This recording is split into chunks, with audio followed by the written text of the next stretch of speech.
Hey there, how's it going? I hope you're doing great. I'm your storyteller and I'm here to take you deep into some chilling horror tales, straight from the dark side of roommates. Before we get started, make sure you subscribe to the channel and smash that like button. I'd love to know where you're watching from and what time it is for you right now, so drop it in the comments. When you're ready, find a comfortable spot, dim the lights, relax.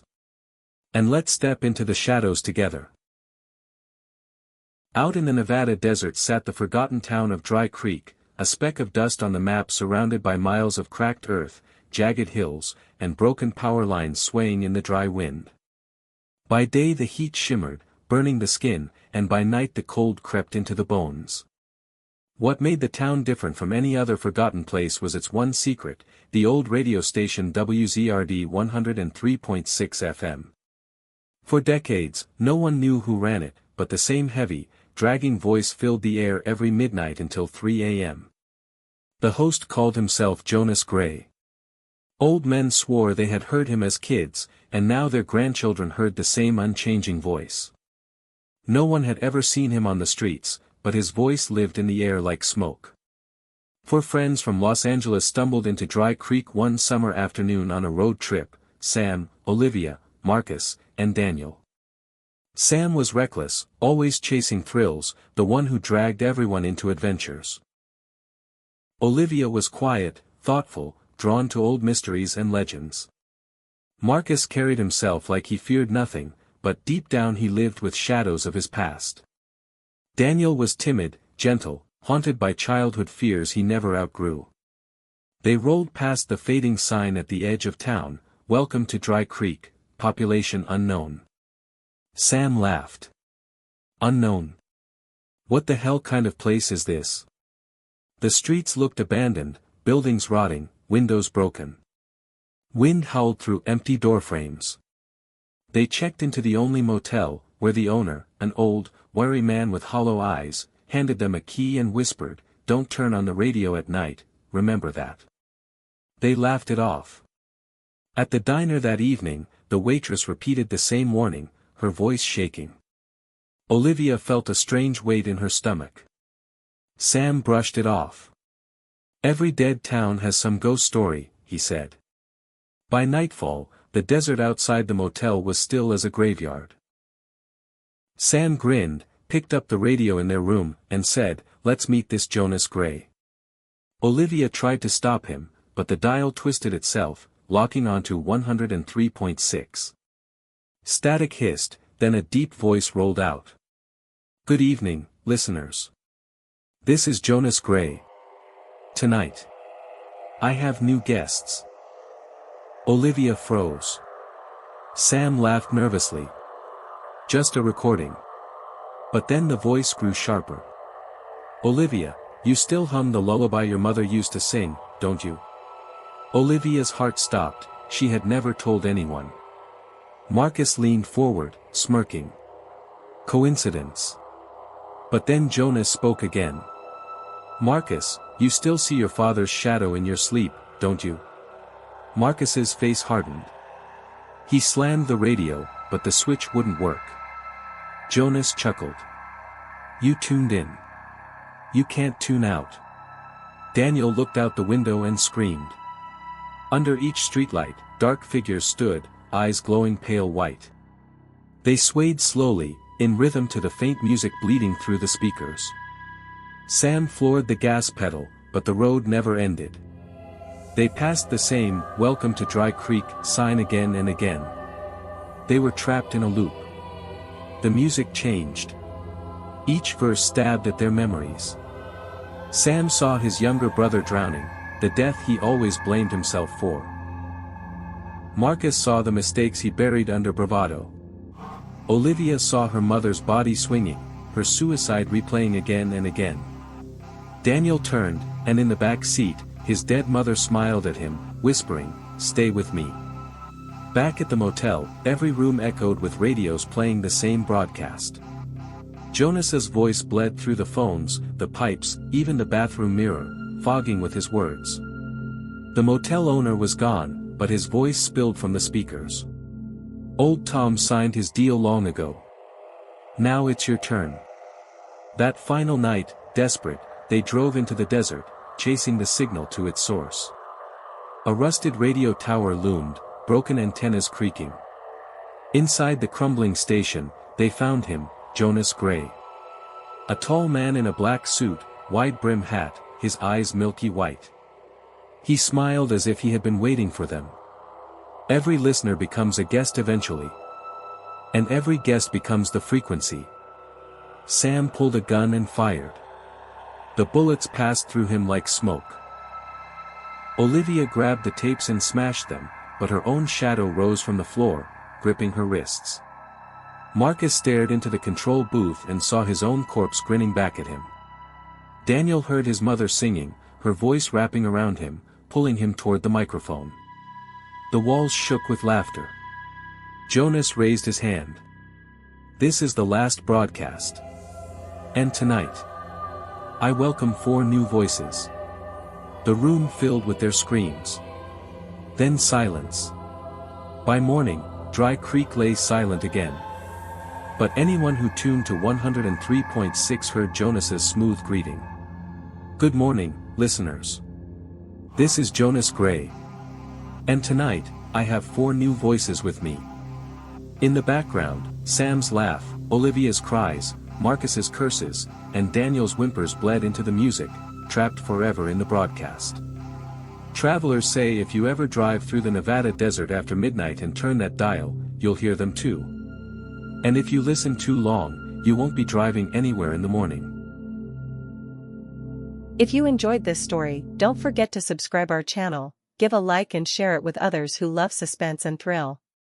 And most importantly, turn on the notification bell so you never miss our next chilling tale. Your support means everything.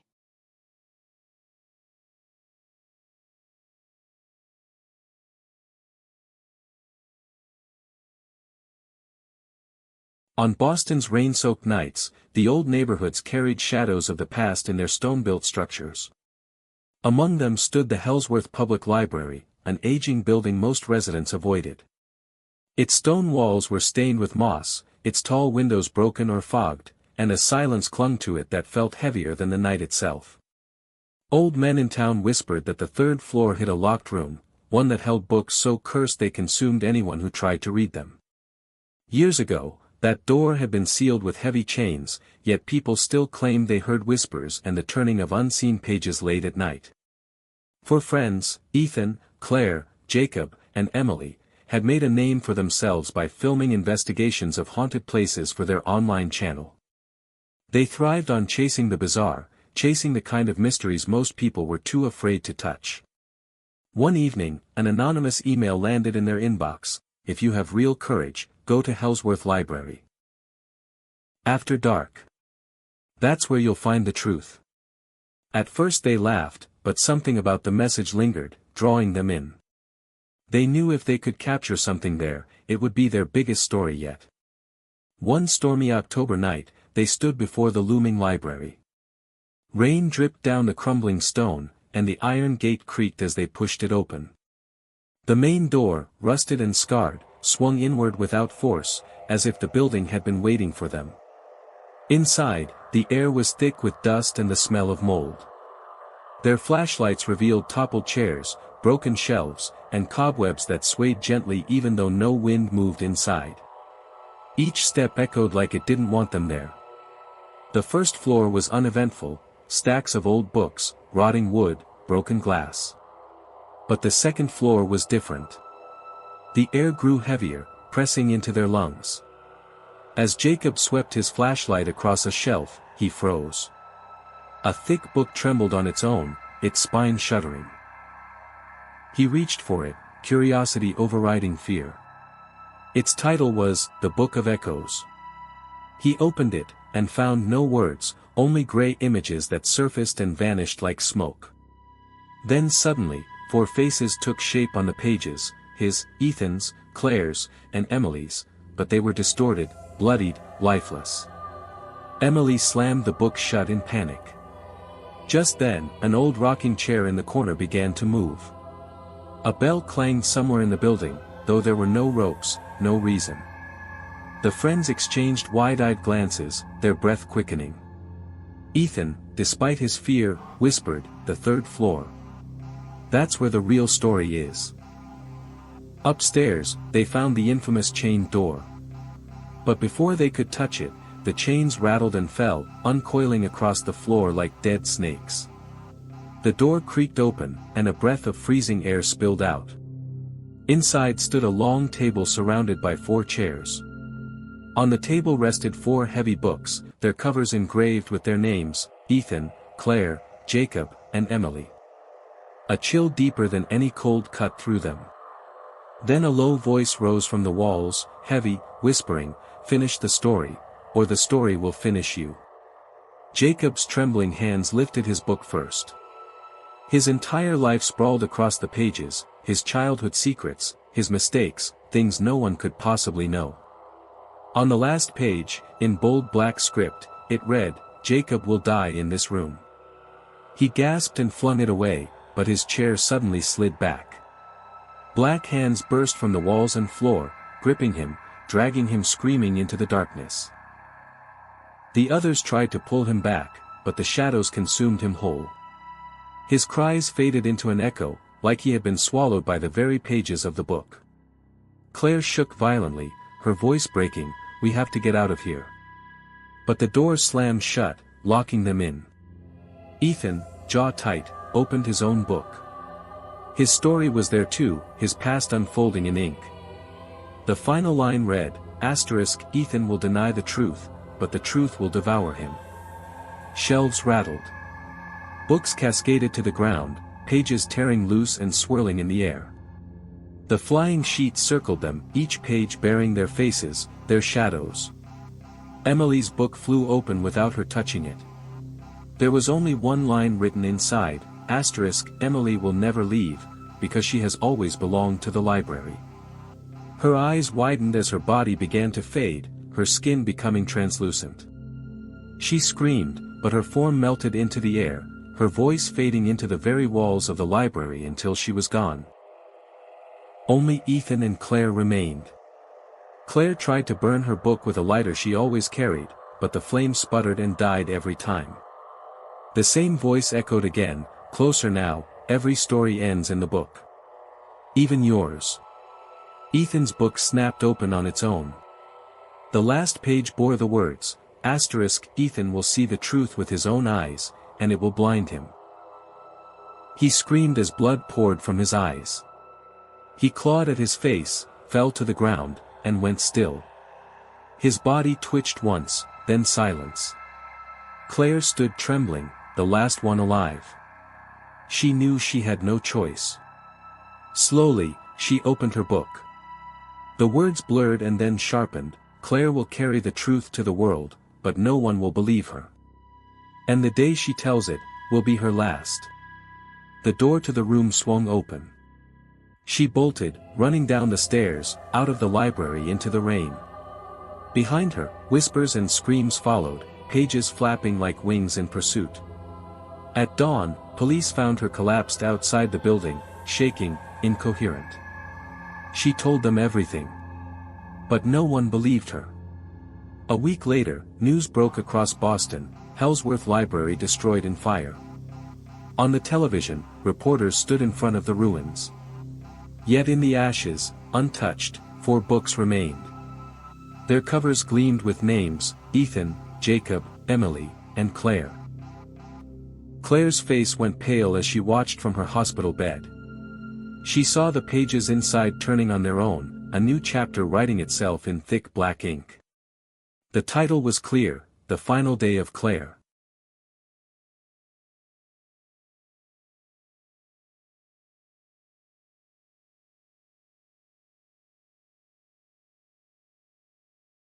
On the edge of the Appalachian Mountains, hidden deep within thick forests where the trees seemed to lean in as if eavesdropping, stood a mansion no one dared to claim.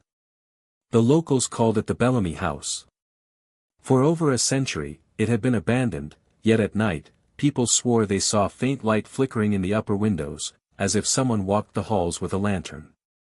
Legend said the Bellamy family vanished overnight in 1923, leaving a dinner table set for 12, the food still warm, but no trace of the people who had sat there. The sheriff who investigated disappeared days later, his patrol car found at the gate with the engine still running. Since then, no one had entered without losing their mind, or their life. For friends from Boston, Rachel, a journalist chasing her first big story, David, a skeptic who believed everything had an explanation, Claire, an artist with a fascination for the macabre, and Ethan, quiet and broken from his past, decided to spend a weekend inside Bellamy House. Rachel wanted the truth for her article, something that would make her career.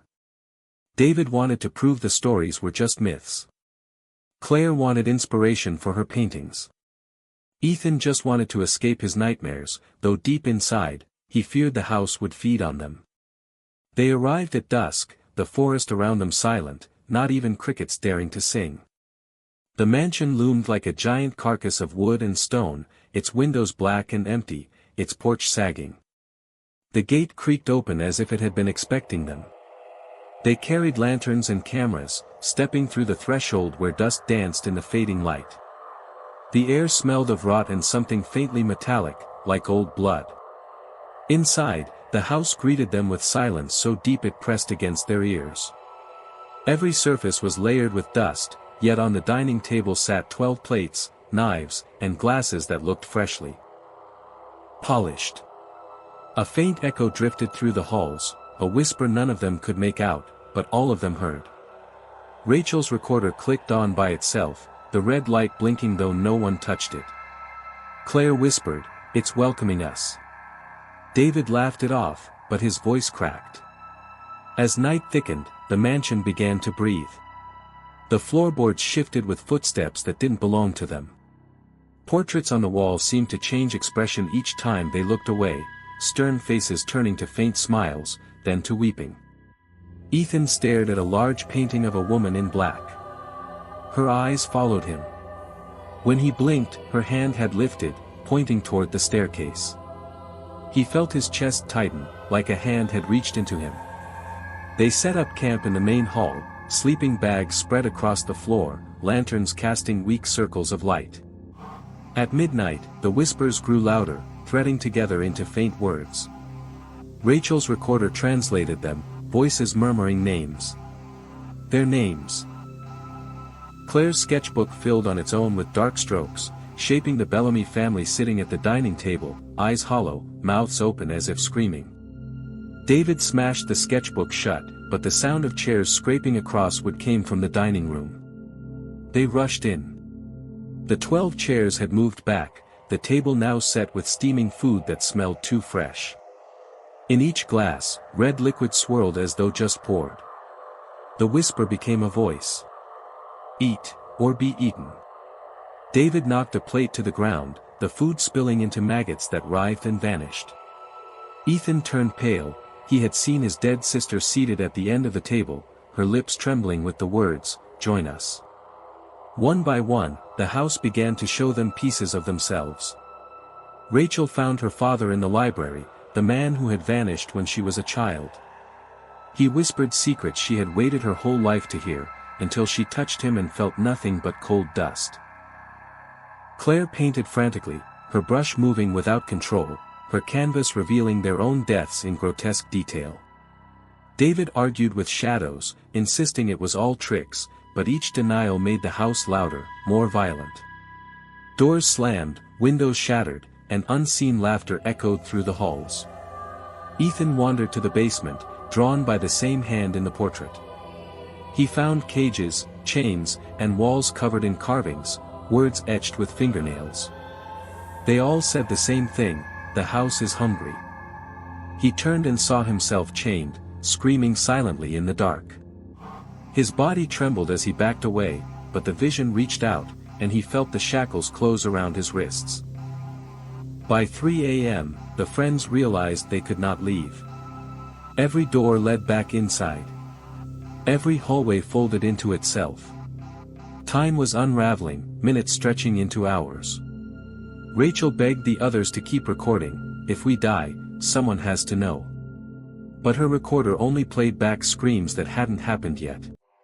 Claire stopped moving, staring at her paintings, which now filled the walls themselves. Each painting showed the four of them at the dining table, their eyes black, their mouths stitched shut. David broke, smashing lanterns, screaming at the house, demanding it show itself. The walls answered. From the ceiling dripped a thick black liquid that pooled at his feet, bubbling. A figure rose from it, tall and featureless, except for its mouth, wide, endless, filled with whispering voices. "We are Bellamy," it said. "And you are the feast." David tried to run, but the liquid clung to him, pulling him under as he vanished into silence. Rachel, Claire, and Ethan fled upstairs, but the staircase stretched endlessly, the steps repeating, the top never reaching. Behind them, the whispers grew into screams. The portraits bled, faces peeling away to reveal skulls. Claire's eyes glazed, her body moving like a puppet. She turned to Ethan and said in a voice not her own, "It's your turn to paint." Her fingers clawed at his face, smearing blood across the walls as if it were paint. He shoved her back, but she collapsed, lifeless, her blood forming words across the wood, "Last guest." Rachel and Ethan reached the attic, the final room. There, a single chair sat in the middle, facing a cracked mirror. In the reflection, they saw not themselves but the Bellamy family seated at the table, waiting. The reflection Rachel saw of herself was already sitting with them, her throat slit, smiling. Ethan saw himself chained, whispering eternally with no mouth. Jonas Gray was never here. The house itself was the host, the voice, the hunger. It had waited a century for new guests. Rachel screamed as her reflection dragged her through the mirror. Ethan tried to run, but the portrait woman from below stepped out of the wall, her hand seizing his throat. "You are the last," she whispered. His scream became the house's whisper, joining the choir. By dawn, the mansion stood silent once more. To the locals, it was just another night. But those who dared walk close swore they heard voices leaking through the cracks of the wood, calling their names. And if they listened long enough, they heard Rachel's recorder still running, playing back the final words, "The Bellamy house never lets anyone leave. Once you enter, you belong to the whispers." If you enjoyed this story, don't forget to subscribe our channel, give a like and share it with others who love suspense and thrill. And most importantly, turn on the notification bell so you never miss our next chilling tale. Your support means everything.